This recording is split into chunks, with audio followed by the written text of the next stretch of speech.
Malam hari ini edisi spesial bagi si Tama, serupa tapi tak sama, mengkaji kedalaman diksi Al-Quran yang sering terlihat serupa dalam terjemahan di mushaf, namun ternyata diksinya bisa berbeda saat kita membaca Al-Quran secara langsung. Baik, kali ini agak spesial karena kita tampilkan langsung live dan juga kajiannya tidak biasa. Karena kita akan mencoba mengkaji satu makhluk yang langsung disebut oleh Allah Subhanahu wa Ta'ala sebagai musuh yang paling nyata, musuh yang paling berbahaya. Di akhir ayat 168 di surah Al-Baqarah, Allah berfirman, "Innahu lakum aduwwum mubin." Sungguh setan ini, sungguh iblis ini adalah musuh yang sangat nyata bagi kalian. Karena itu, seyogianya kita menjadikan sesuatu sebagai musuh. Bukankah musuh mesti diperangi? Lalu bagaimana kita bisa memerangi musuh kalau kita tidak kenal siapa musuh kita? Ini yang menyebabkan banyak orang sering terjerumus pada godaan setan, pada perangkap iblis karena tidak mengetahui perangkapnya, karena tidak mengetahui detil musuhnya. Mustahil peperangan bisa dimenangkan kalau kita tidak mengetahui kekuatan musuh, kita tidak mengenal karakter musuh. Nah, persoalannya dalam Al-Quran, musuh satu yang paling nyata ini diungkapkan dengan dua nama sekaligus. Kadang dia disebut iblis, kadang dia disebut setan. Ya, serupa tapi tak sama. Siapa itu iblis? Siapa itu syaitan? Apakah keduanya makhluk yang sama atau makhluk yang berbeda? Namun tetap kesimpulannya keduanya musuh kita yang paling nyata.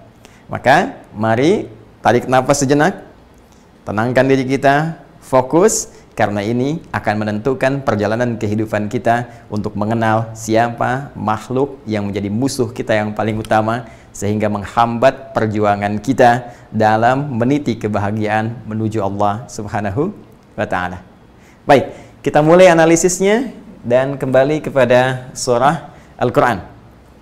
Pertama, teman-teman sekalian, ini kita uraikan dulu ayat-ayat terkait, ya.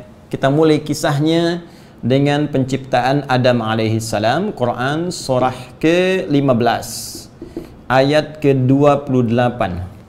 Kemudian penugasan Adam, ya, sebagai khalifah di bumi, Quran surah kedua ayat 30.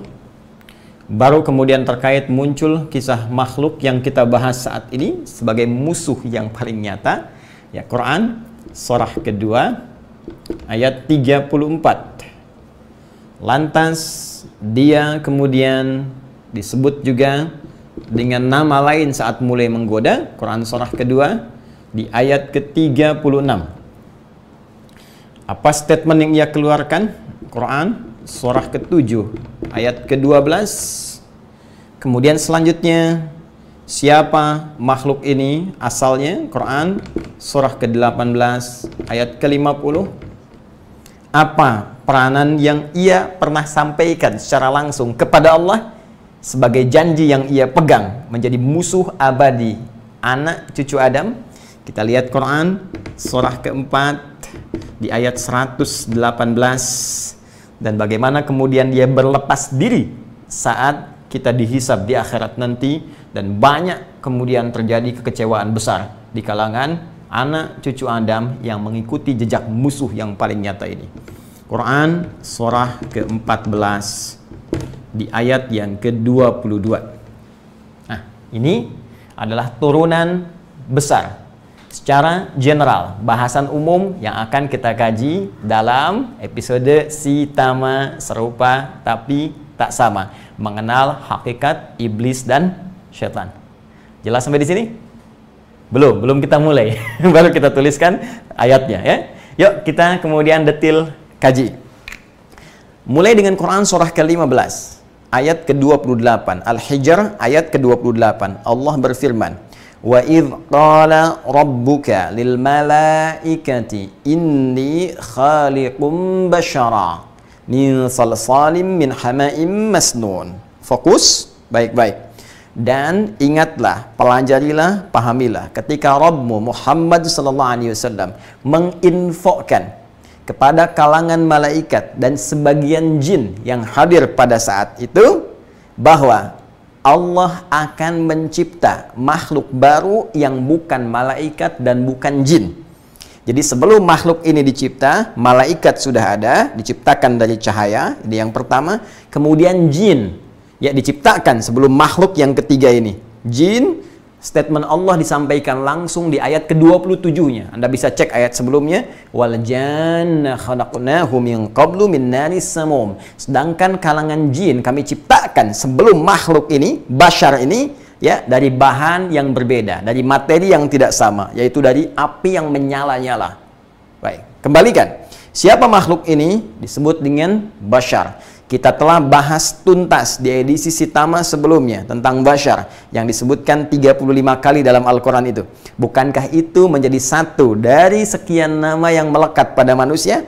Kadang disebut ins, ya ma'syaral jinni wal ins. Kadang disebut insan, iqra bismi rabbikal ladzi khalaq, khalaqal insana min 'alaq. Kadang disebut dengan nas, qul a'udzu birabbin nas. Bashar ketika disebutkan pertama kali oleh Allah menunjuk pada makhluk yang bukan malaikat, bukan jin. Intinya manusia.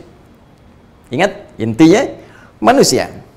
Nah, maka setelah selesai kemudian penciptaan ini, Allah Subhanahu wa Ta'ala menerangkan kembali pada seluruh kalangan malaikat dan sebagian jin tadi tentang misi penciptaan ini, tentang fungsi diciptakannya manusia ini.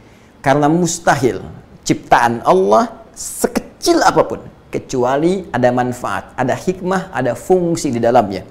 Jadi kalau yang kecil saja, bakteri, virus, ya, kemudian naik lagi semut, kemudian naik lagi hewan lebih besar lagi, sampai ketumbuhan, sampai benda-benda sekitaran kita, mustahil tercipta kecuali ada manfaat, ada fungsi, ada misinya. Jika itu saja memiliki peran, maka bagaimana dengan manusia yang sangat kompleks? Maka setelah selesai proses ini, diinfokan kepada seluruh kalangan malaikat dan sebagian jin tadi tentang fungsi manusia, misinya, kenapa ia diciptakan. Pindah ke Quran surah kedua Al-Baqarah ayat ke-30. Perhatikan, awalnya pembuka ayat ini dengan yang Al-Hijr ayat ke-28 ini memiliki kemiripan di awal. Tapi nanti penegasan diksinya bisa berbeda. Quran surah ke-15 ayat ke-28 dibuka dengan wa idz qala rabbuka lil malaikah. Quran surah kedua ayat ke-30 pun dibuka dengan redaksi yang serupa. Wa idz qala rabbuka lil malaikah. Ini sifatnya taukid, taksisan li ma'nan jadid, penegasan kepada informasi baru yang tak sama dengan yang sebelumnya. Kalau yang sebelumnya ingin menyampaikan penciptaan makhluk baru, bukan malaikat, bukan jin, yang ini ingin menegaskan fungsi dari penciptaan itu. Apa misinya? Karena itu kalimatnya, diksinya berbeda dengan yang pertama setelah pembuka tadi. Inni ja'ilu fil ardi khalifah. Kalau di Al-Hijr ayat ke-28 inni khaliqun, kalau di Al-Baqarah ayat ke-30 inni ja'ilun. Ya, yang satu khaliqun, ya, dari kata khalaqa, sang pencipta utama. Pencipta utama disebut khaliq.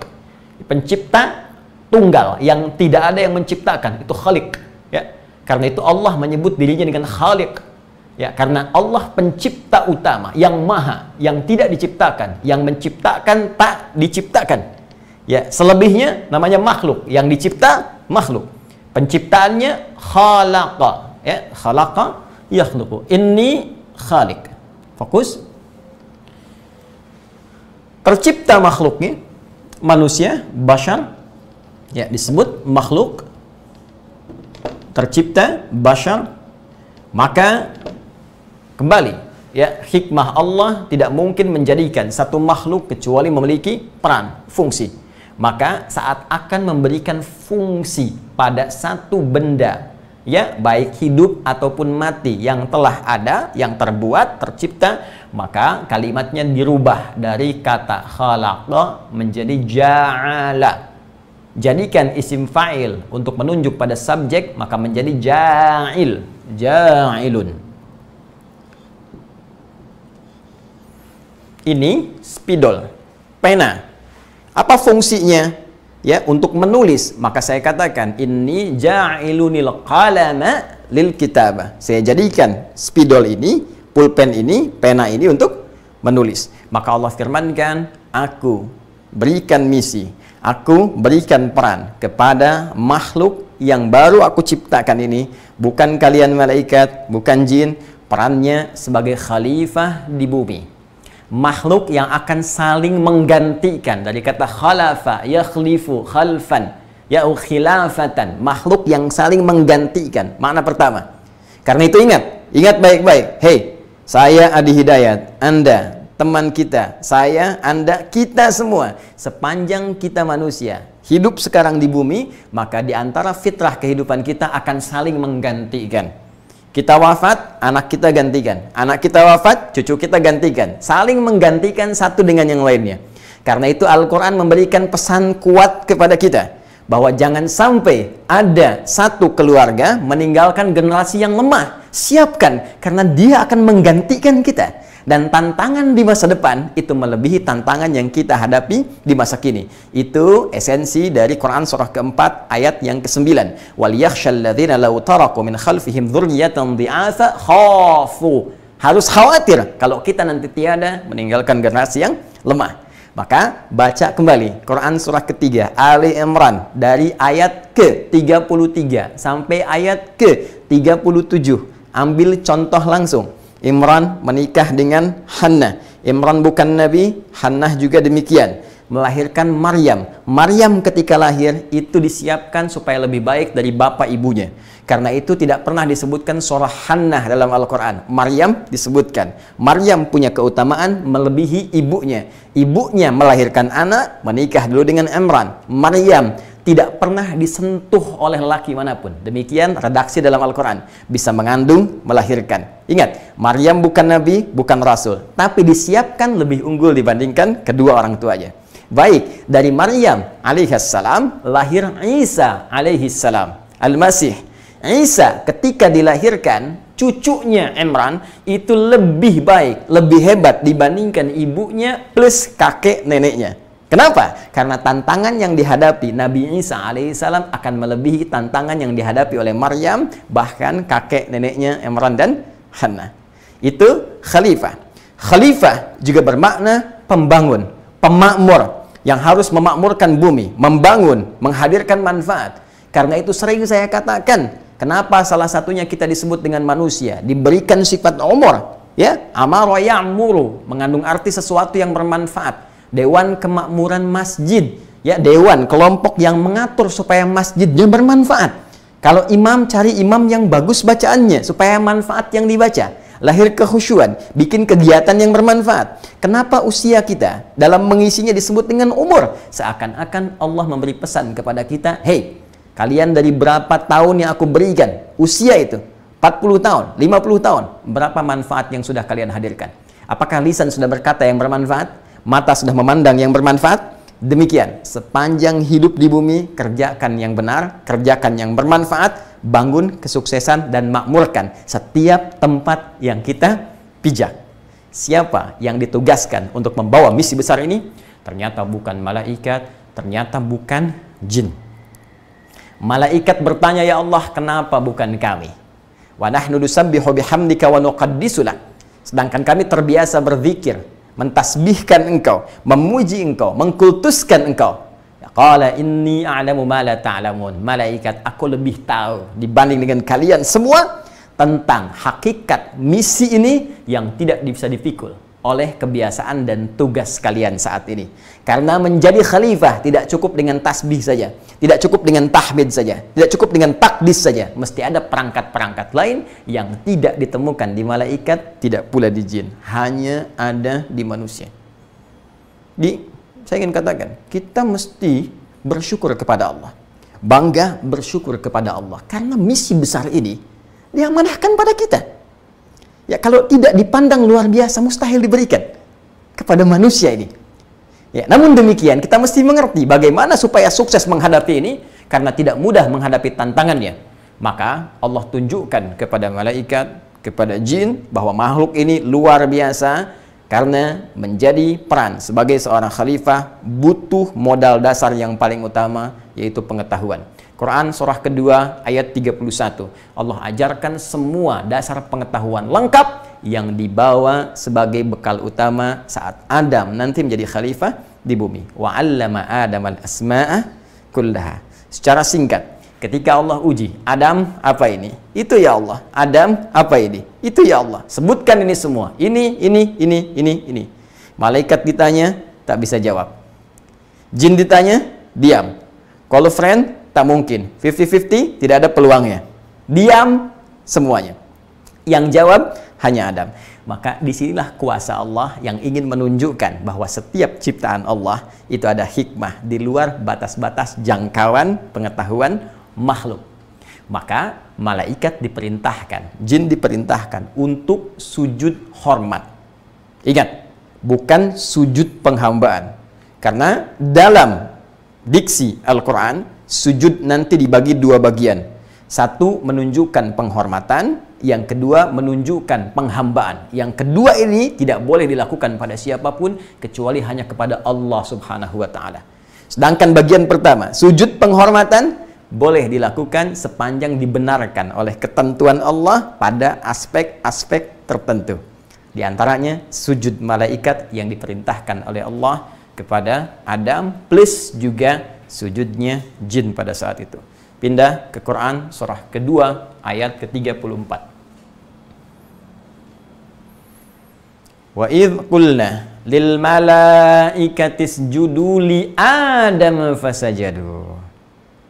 Maka ketika kami perintahkan, ingat Muhammad SAW, pahami, dalami, ketika kami perintahkan, kalimatnya menggunakan nun, masih ingat? Nah, Allah tidak mengatakan wa idh qultu, tapi nah, ingat? Ingat? Nah, gambaran dari asal nahnu. Tidak pernah disebutkan nah dalam Al-Quran kecuali menunjuk dua makna utama. Masih ingat? Ta'zimun nafsi, ta'zimus sya'ni. Ta'zimun nafsi menunjukkan keagungan Allah. Ta'zimus sya'ni menunjukkan hal yang akan disampaikan begitu istimewa dan dahsyat. Saking dahsyatnya, agungnya, istimewanya, Allah sampai menghadirkan kebesaran zatnya. Kalau kita terjemahkan, dan ketika dengan segala kebesaranku akan hal dahsyat yang akan kami firmankan kepada seluruh kalangan malaikat termasuk jin yang ada di dalamnya. Ya, bentuknya sinekdok totem proparte. Ingat, ada sinekdok pas prototo disebutkan sebagian mewakili keseluruhan. Ada disebutkan totem proparte, keseluruhan mewakili sebagiannya. Maka disebutkan malaikat karena jumlahnya paling banyak pada saat itu, tapi mencakup jin yang hadir pada saat itu. Perhatikan, diperintahkan sujud semua, hormat kepada Adam. Karena di sini aku tunjukkan ada keutamaan yang diberikan kepada Adam yang tidak ditemukan pada malaikat dan jin. Dan ini fokus perintah Allah. Maka semua malaikat sujud. Baik. Illa iblis. Kecuali iblis. Nah, ini dia nih. Fokus ini ya. Iblis. Awas, hati-hati, fokus. Karena ini musuh kita nih. Kalau Anda sedang nggak fokus, jangan-jangan ini sedang bekerja nih iblisnya nih. Supaya kita bisa nggak fokus nih. Lihat sini. Illa iblis. Ini siapa nih makhluk tiba-tiba muncul? Tadi kan yang disebutkan malaikat. Ya, jin kan ikut sebagian di antara jin. Ya, semua sujud kecuali iblis. Ini makhluk siapa iblis ini? Aba wastakbar. Ya, wa kana minal kafirin. Aba, enggan dia, nggak mau sujud. Wastakbar. Nampak kesombongan. Ya, ada kabura yakbaru, takabara yatakabaru, ada istakbara yastakbiru. Ya, takabara yatakabaru, takabur. Ya, takabur itu menampakkan kesombongan. Ya. Kabura yakburu, besar, agung. Istakbara terdeteksi ada kesombongan. Tapi perhatikan, di sini hikmah Allah ingin mengajarkan kepada kita. Allah tuh maha tahu. Ah, sombong nih, iblis nih. Iblis, kamu sombong nih. Bisa. Ya, karena Allah maha mengetahui, bahkan sebelum terjadi. Namun untuk mengajarkan kepada kita, kepada makhluk, bahwa segala sesuatu perlu dihadirkan bukti, perlu dikonfirmasi, perlu dicek and recheck, sehingga memastikan kepada kita, kalau sudah keluar buktinya langsung, maka sulit kemudian untuk ditolak dan mengelak. Maka dikonfirmasi, ditanyakan oleh Allah dengan segala pengetahuan yang telah Allah ketahui, supaya terdengar oleh malaikat, terdengar oleh Adam pada saat itu. Ya, qala ma mana'aka alla tasjuda idh amartuk. Quran surah ke-7 ayat 12. Qala ma mana'aka alla tasjuda idh amartuk. Hey iblis. Ya. Apa yang mencegah kamu nggak sujud? Bahasa singkatnya, kenapa kamu nggak sujud ketika aku perintahkan? Perhatikan redaksi Qurannya. Idh amartuk, ketika aku perintahkan. Seakan Allah ingin mengatakan begini, bukan sujudnya yang penting. Ya, tapi perintahnya, ini perintah saya. Ya, kamu nggak sujud, kamu nggak hormat pada Adam, itu urusan kamu. Cuma ini perintah saya. Ketika kamu tidak menaati, ini persoalan. Karena itu hati-hati. Kaidah ini pun bisa diterapkan dalam kehidupan kita. Dalam sholat ada sujud, dan itu inti. Ya, bagian dari yang paling utama dalam sholat itu sujud. Penghambaan kita kepada Allah. Ingat baik-baik. Anda nggak sholat pun, Anda nggak sujud pun, tidak membuat Allah rugi. Tidak menurunkan status Allah sebagai Tuhan. Cuma itu perintah. Anda ini siapa? Perintah manusia Anda kerjakan, perintah pencipta manusia Anda abaikan. Kemudian Anda masih berharap masuk surga Firdaus. Anda siapa? Anda masih menuntut pengen dilancarkan rezeki. Anda siapa? Perintah manusia, bos di kantor, Anda cepat lakukan. Bahkan sebelum bangun dah ke bawah mimpi. Perintah Allah pencipta manusia, Anda nggak eksekusi. Dan Anda masih berharap dilancarkan pekerjaan Anda. Siapa pemilik rezeki? Allah katakan, hei, kenapa kamu nggak mau sujud? Penghormatan kepada Adam ketika aku perintahkan. Perintahnya yang penting. Apa jawab iblis? Ana khairum minhu, khalaqtani min narin wa khalaqtahu min tin. Ya Allah, aku lebih hebat dibandingkan dia. Kau ciptakan aku dari api, kau ciptakan dia dari tanah. Maka tidak level yang diciptakan dari bahan yang lebih dahsyat, lebih tinggi, mesti hormat kepada yang rendah. Tuh. Perhatikan bahasa Al-Qur'annya. Di Al-Baqarah ayat 34 menggunakan istakbar, terdeteksi kesombongan. Dikonfirmasi di Quran surah ke-7 ayat 12 sampai 13-nya dikonfirmasi nampak kesombongan. Jadi yang di Al-A'raf sifat takabur, yang di Al-Baqarah istakbar. Dari sini ketika keluar di lisannya, maka semua meyakini dengan pasti dan sudah tidak bisa mengelak lagi iblisnya. Baik, jelas sampai sini teman-teman sekalian? Nah, sekarang pertanyaannya nih, makhluk siapa? Di kalangan malaikat atau jin? Karena cuma ada dua makhluk tadi, selain manusia tadi. Selain Bashar, selain Adam. Kalau bukan malaikat, dia jin. Dari mana kita menemukan ya asal mula makhluk yang disebut dengan iblis ini? Maka kita harus lacak di Quran surah ke-18 ayat 50. Redaksi ini, pembukanya mirip persis dengan Quran surah 2 ayat 34. Tuh. Yang ini pasangannya ini, yang ini pasangannya ini. Quran surah kedua ayat 34 dibuka dengan wa idh qulna lil malaikati isjudu li adama fasajadu illa iblis, sama persis Al-Kahf Quran surah ke-18 ayat 50 dibuka dengan redaksi yang sama untuk menguatkan, menegaskan, menginfokan sesuatu yang baru. Ingat kaidah ulumul Qurannya, taksisan li ma'nan jadid. Wa idh qulna lil malaikati isjudu li adama fasajadu illa iblis. Dengan segala kebesaranku, kata Allah, dengan segala keagunganku, ketika aku perintahkan kepada seluruh malaikat dan kalangan jin yang hadir pada saat itu untuk hormat kepada Adam, semua hormat kecuali iblis. Siapa iblis itu? Kana minal jinni fa fasaqa an amri rabbi. Kana, ini turunkan. Kita kenali dulu ya. Kana minal jin. Ya. Fa fasaqa an amri rabbi. Fa fasaqa. Baik. Kana minal jinni. Iblis ini termasuk kalangan jin. Awas, hati-hati. Bukan malaikat. Jadi makhluk ini termasuk kalangan jin. Masih ingat penjelasan saya? Kalau ada huruf ya mengawali dalam bahasa Arab satu kalimat dibuka dengan jim dan nun, itu umumnya menunjuk pada yang tersembunyi. Ya, jim dan nun. Jinnun. Kenapa jin disebut jin? Karena tak nampak dalam pandangan kita, tersembunyi. Jannah, surga. Kenapa disebut dengan jannah? Karena belum nampak saat ini dalam pandangan kita. Janin. Kenapa disebut janin? Karena tak nampak langsung kasat mata dalam pandangan kita, tersembunyi di balik rahim ibunda. Jelas? Makhluk ini tak nampak dalam pandangan kita. Tapi poinnya, iblis ini termasuk kalangan jin, bukan malaikat. Sekarang Anda fokus. Perhatikan kalimat ini. Fafasaqa an amri rabbi. Maka dia menyimpang dari perintah Rabbnya. Dan menggunakan fa untuk menunjukkan sesuatu yang cepat penyimpangannya. Fasaqa itu kata kerja, infinitif. Jadi subjeknya, isim fa'ilnya disebut fasik namanya. Sifatnya disebut fiskun atau fusuk. Fasik. Ya. Lawan dari fasik itu taat.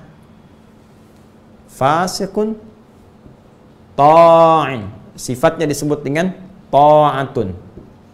Taat, patuh. Ini kebayang nggak? Jadi jin ini asalnya sebelum jadi iblis tuh jin taat, jin soleh sebelum dia salah. Dia soleh. Dan kebayang nggak oleh kita? Nggak ya, karena belum disampaikan. Nah, lihat baik-baik sini. Sekarang coba ilustrasikan. Di langit itu, di alam sana, ya, bukan dalam hukum bumi, bukan dalam dimensi dan hitungan bumi, perbedaannya berapa waktunya? Bukankah di Quran kita temukan? Ya, yang paling general kita ketahui, 1 hari di akhirat sana, 1 hari di alam langit sana itu sama dengan 1000 tahun dengan ukuran dunia. Itu sudah kelihatan lah ya. Kalau kita belajar fisika saya sudah jelas. Di satu tempat perbedaannya cukup jauh. Kita ke Amerika itu bisa jaraknya yang kita tempuh bisa menyebabkan perbedaan waktu yang cukup jauh. Sekarang mau ke Amerika aja udah kelihatan jauh. Ya, perbedaan waktunya bisa tidak sama, apalagi mau ke akhirat. Apalagi ke alam yang sangat lebih tinggi lagi. Bedanya sehari bisa 1000 tahun. Jadi kalau iblis ini, yang jin taat sebelumnya ini, sehari aja ibadah di langit sana, maka artinya dia 1000 tahun dengan ukuran kita. Sudah berapa lama kemudian dia ibadah? Nggak terlukisan kan? Sekarang dia coba-coba. Ya, dia melanggar, menyimpang dari ketentuan Allah dan nggak tanggung-tanggung, kesombongan yang sangat luar biasa. Sombong langsung di hadapan Allah. Ya, batarul haq, menolak satu kebenaran. Menolak segala hal yang telah Allah tetapkan. Langsung nantangin Allah. Karena itu diharamkan kesombongan oleh Allah Subhanahu wa taala. Ya, langsung terlaknat, la'anahullah, dilaknat oleh Allah Subhanahu wa taala. Jadi saya hanya ingin katakan begini, maaf ya, maaf. Yang udah soleh aja dulu, ya. Ukurannya ribuan tahun bisa dalam hitungan kita dunia, melanggar ketentuan Allah, menantang Allah, ini bisa dilaknat. Arahnya neraka jahanam, terkutuk, semua makhluk mengutuknya, malaikat mengutuknya, kalangan jin sendiri mengutuknya, manusia sendiri mengutuknya, di semua kepercayaan manapun, itu mengutuk iblis sampai dengan saat ini. Ya, kenapa? Karena melanggar ketentuan Allah, sombong dia. Terus Anda pengen ikutan, Anda siapa? Bekal Anda di mana? Siapapun Anda, kenapa mesti sombong? Anda ustadz, kenapa harus sombong? Anda insinyur, kenapa sombong? Anda pejabat, kenapa sombong? Anda birokrat, kenapa harus sombong? Anda di militer, kenapa sombong? Toh Anda wafat juga. Sudah ada yang pernah sombong, dijanjikan neraka jahanam, dikutuk sepanjang hidup, dijanjikan siksa yang berlipat. Terus Anda pengen ikutan, bekal Anda apa? Nah, sekarang kembali ke sini. Jadi ini kalangan jin asalnya yang membangkang, dia menyimpang, maka oleh Allah penyimpangannya disebut dengan iblis. Ada yang menyebut iblis ini seakar dengan diabolis, artinya intelektual tapi yang menyimpang. Karena itu di bahasa Yunani, ya, kalau ada penyimpangan intelektual dibahasakan dengan diabolis, diabolism, ya, paham-paham yang pintar tapi menyimpang. Jadi ini ingin menunjukkan, kalau kita ambil akar katanya dari situ, ingin menunjukkan ini makhluk pintar, ya, pintar. Saking pintarnya nih punya strategi menipu. Jadi kepintarannya dipakai ya, untuk menipu, untuk berbuat jahat. Jadi kalau ada orang pintar, hati-hati, yang kepintarannya digunakan, ilmunya digunakan untuk berbuat penyimpangan, berarti dia sedang dikerjai oleh iblis tuh. Hati-hati. Ya. Ada juga yang menyebutkan dari balasa, ya. Kemudian masuk sifat melekat pada dirinya. Jadi sesuatu yang baik yang tertutupi oleh keburukan. Jadi ada labisa itu labisa yalbasu libasan, ya, sesuatu yang baik menutup yang buruk. Ini baju baik nih. Ya, kenapa pakaian disebut libas? Walibasu taqwa dzalika khair, karena pakaian ini menutup aurat yang buruk yang tak ingin kita tampak. Tutup. Tapi sebaliknya, kalau yang baik ditutup oleh yang buruk, maka katanya bertukar. Jadi balasa. Ada sebagian yang menyebut demikian. Kalau meresap pada pemiliknya disebut iblis. Kenapa iblis disebut dengan iblis? Karena kebaikan yang telah ia tenun selama itu ditutup oleh kesombongan yang dipertahankan. Lihat, kesombongan yang dipertahankan, yang pada akhirnya hanya melahirkan kutukan. Jelas? Nah, jadi ini kalau disebutkan makhluknya, maka dia iblis. Ya, genealoginya berasal dari jin. Yang paling menarik, ketika dia mulai dicela oleh Allah, bahkan diusir dari tempat yang tinggi itu. Allah khruj, keluar. Levelnya diturunkan oleh Allah, keluar. Itu sebetulnya belum turun yang lainnya, masih diberikan kesempatan taubat. Kan sifat Allah itu gini, karena Allah telah menetapkan bahwa rahmatnya, ya rahmatnya, Allahu Akbar, itu lebih dalam dibandingkan dengan murkanya. Ya, kata ba'ala nafsihi rahmah, Allah telah menetapkan rahmat yang dalam. Karena itu dosa sebesar apapun, kalau mau taubat masih diampuni. Itu langsung disampaikan Allah di Quran surah ke-39 ayat 53. Qul ya ibadiyalladzina ya asrafu ala anfusihim la taqnatu min rahmatillah. Katakan pada hamba-hambaku, Muhammad SAW katakan pada mereka, jangan putus asa dari rahmat Allah. Kalaupun kalian berbuat banyak dosa, sepanjang kalian mau kembali.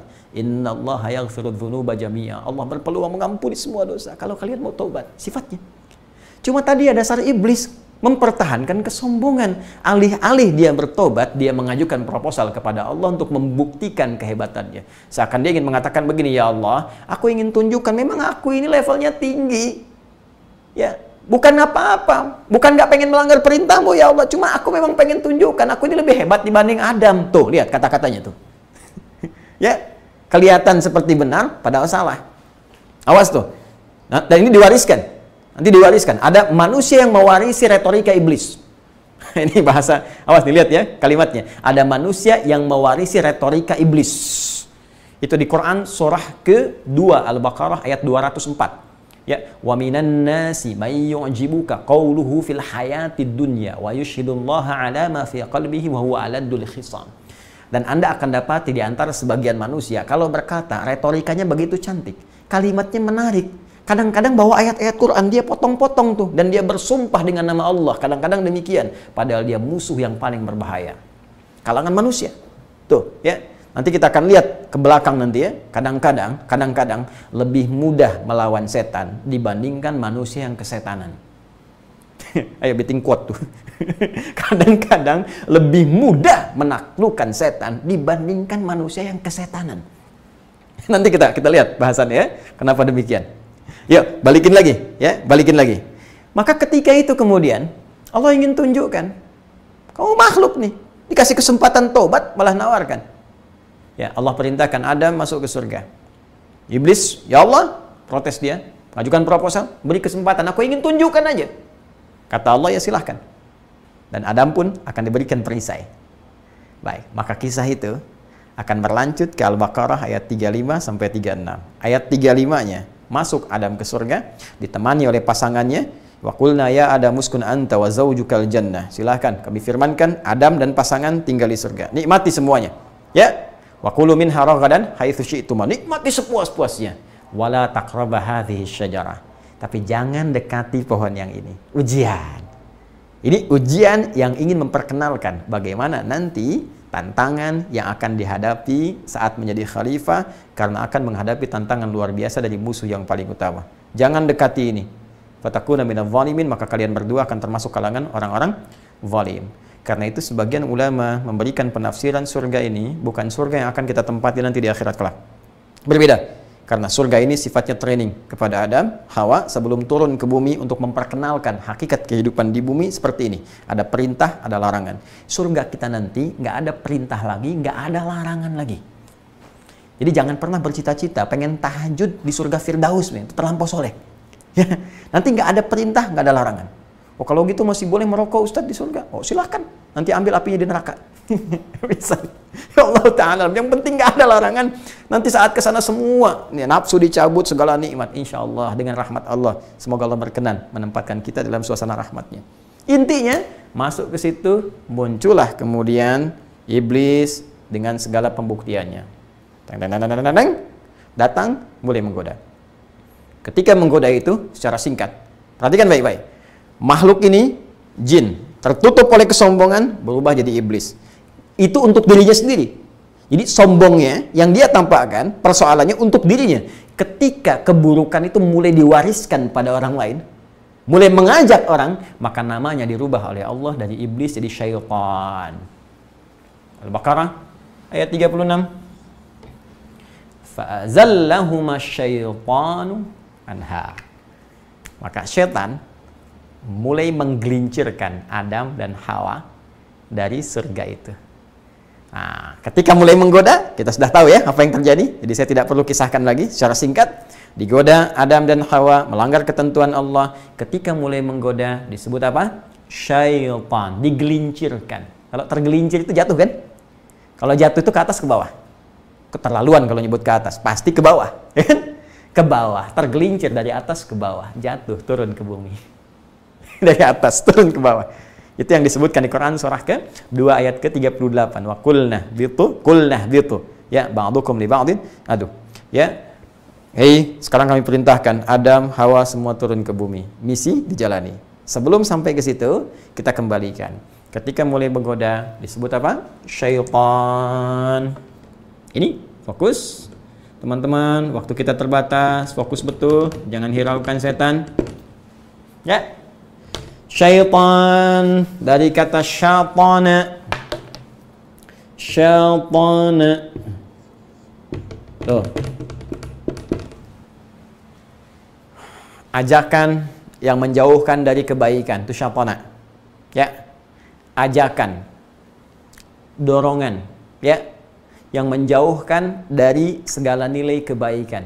Itu pekerjaannya disebut apa? Syaitana. Ya.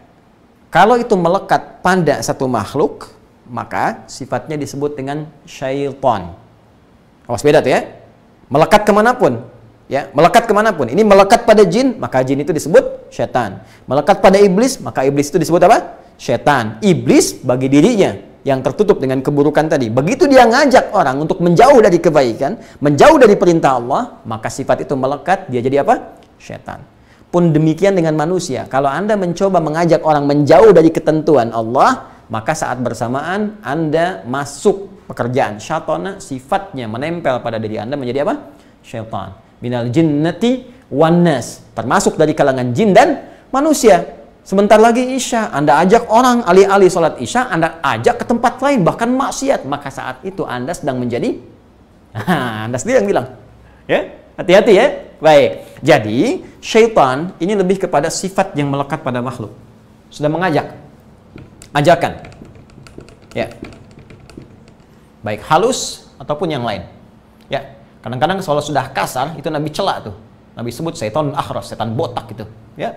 Nah, jadi kalau halus syaitan. Nah, ini ya. Ajakan. Ajak. Jadi apa namanya? Syaitan. Nah, ketemu ya? Iblis, makhluknya, sifat ajakannya disebut apa? Syaitan. Secara singkat, ketika Adam diturunkan ke muka bumi, menjalani misinya sebagai khalifah, setelah diperkenalkan, ini musuhmu, syaitan ini, iblis ini tantangan yang engkau akan hadapi, diantaranya. Ya, kemudian turun ke bumi, jalani misi, ini perintah, ini larangan. Jadi tugas kita cuma dua sebetulnya, kerjakan perintah, tinggalkan larangan. Sederhana. Cuma memang eksekusinya butuh pengetahuan supaya benar. Ya, if'al wala taf'al. Do it, live it. Kerjakan nih, tinggalkan nih. Turunlah kemudian ke bumi. Saat turun itu, Allah memberikan kepada kita dua potensi utama. Satu, jiwa kebaikan dari malaikat disebut dengan takwa. Yang kedua, sifat hewani yang pernah saya sampaikan disebut dengan nafsu atau fujur. Ya, sebetulnya cara kerjanya begini. Di Quran surah ke-91 ayat 7 sampai 10. Wa nafsi wa ma sawaha fa alhamaha fujuraha wa taqwaha. Qad aflaha man zakkaha. Akan bahagia orang yang mampu menyucikan jiwa itu. Di dalam jiwa ada takwa dan fujur. Apa takwa? Apa fujur? Apa peran setan di dalamnya? Dan bagaimana kita memeranginya? Nanti kita akan bahas kembali di Sitama yang berikutnya. Tiba adzan Isya, berakhir kajian kita, dan insya Allah subuh esok. Setelah salat subuh, kita teruskan apa yang kita bahas malam hari ini. Subhanakallahumma bihamdika asyhadu an la ilaha illa anta astaghfiruka wa atubu ilaik. Wa akhiru da'wana alhamdulillahirabbil alamin. Allahu akbar, Allahu akbar, Allahu akbar. Assalamualaikum warahmatullahi wabarakatuh.